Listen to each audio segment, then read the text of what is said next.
Lah wong urip ku kepenake kaya ngene.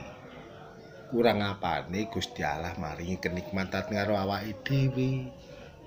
Dene kowe bingung, dhewene kowe susah, ya kabeh mok karep-karepmu dhewe. Sing ngongkon bingung ya sapa?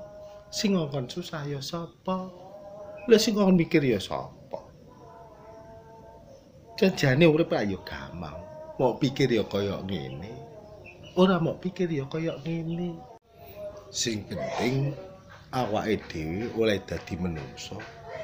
Mung netepi kewajibane oleh dadi menungsa. Ikhtiar, nyambut gawe, usaha. Ya wis kuwi sing ditetepi. Sak kabeh gen Gusti Allah sing bakal nyelesekno. Lah, sing penting intine iki awake dhewe kudu duwe pikiran sing apik, ati sing apik, tur laku sing apik. Tak kira ya wis bar. Wis cukup. Mabekti karo pangerane. Rumangsani oleh dadi kawulane Gusti. Nrimo apanane ora usah neko-neko.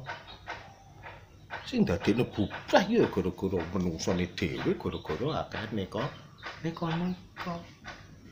Ya wis ditrimano apa anane.